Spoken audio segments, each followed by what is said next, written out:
Welcome back to our conversation on gender-based violence.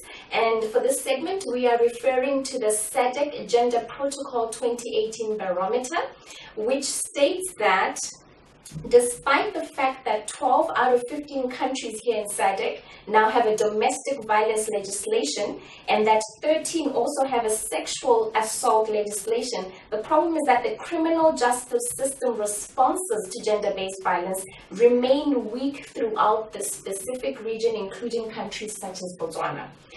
Gomolemo, I know that we have made progressive steps when it comes to gender-based violence. Can you tell us a little bit of the positives that we have? Okay.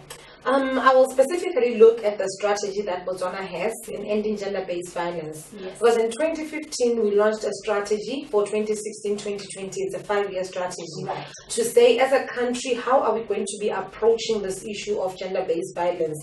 And specifically speaks to what each organization is supposed to be doing, including government departments, right, including civil society. Right. So that shows that there is political will to fighting gender-based violence in our country. Okay. But our main problem remains the implementation, because like I said, this is up to 2020 and already 2018 is almost done. Right. So we now need to be sitting down to say, how far have we gone? What still needs to be done? Yes. But the implementation remains weak. Firstly, because most of our organizations, we operate in silos. Right. And most of the organizations are not even aware of the existence of this strategy. So which means now we don't have something that is guiding us towards attaining, one goal as a country, which is the elimination of gender-based violence as per the SADC Protocol on Gender and Development. Right. So it is very important for us to now go back and see how we can improve on the implementation of this strategy, and also how we can monitor and evaluate ourselves, because that is what is critical when we are talking about issues of gender-based violence. If we are able to monitor our efforts and we are able to evaluate, then we'll be able to say what needs to be done still for us to eliminate gender-based violence. Cindy, Gomolemo is talking about how we can coordinate our efforts a little bit more to get that real results that we want, because by operating in bubbles on our own out there, we're not able to send possibly the same message that needs to be done.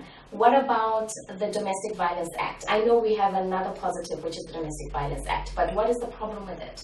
Absolutely. We are one of the countries that have enacted a Domestic Violence Act, which is a real positive. But the challenge has always been implementation. Right.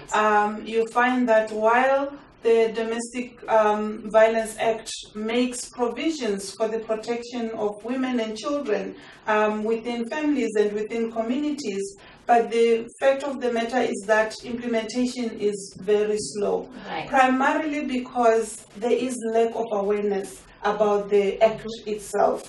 And what is disheartening is that you find that even institutions that have been mandated by the same act to really provide protection, they are not aware of the existence of such an act. And you also look at communities and women and children who are equally affected by the act. They are not aware about the provisions of the act and how it can protect them against violence. Right. So these are some of the issues that as an organization we want to take forward, to say let's create awareness about the existence of these acts. The Children's Act is also one other piece of legislation that really has tried to protect children, but in the same vein, the implementation has been very slow. Awareness about the Act is also very limited. So that is why we are pushing for awareness about the existence of these pieces of legislation, but also working with service providers to ensure that they are aware of the Act, but also they are aware of their responsibilities that they have been provided for by the Act insofar as their offices are concerned. Right, so it goes back again to coordinated efforts, not only on a personal societal level, but also on the implementators or the custodians of this. But you were speaking earlier about marital rape, that it is not recognized in the Domestic Violence Act. Yeah. How does that impede anything? That is the downside of the Domestic Violence Act. Right. We are acknowledging that it does not acknowledge or recognize marital rape as a crime. Okay. And given the amount of violence in Botswana, as an organization, we strongly believe that it is important for the Act to acknowledge that there is marital rape. Yes. I think, yes, just maybe to add on what she's saying, because one of the things that we need to recognize as a country is that being married does not give anybody a right to having, sex with somebody. Sex is not a right. That is where we need a starting point where we need to understand from a human rights perspective that sex is a privilege and not a right. Wow. I'm learning something today. Thank you so much, ladies. This was very technical, and I think we'll have more conversations around the laws and the legal structure and the environment and how much responsibility we all have towards breaking down the scourge of gender-based violence. Thank you so much, ladies. Thank you so much. Thank you very much.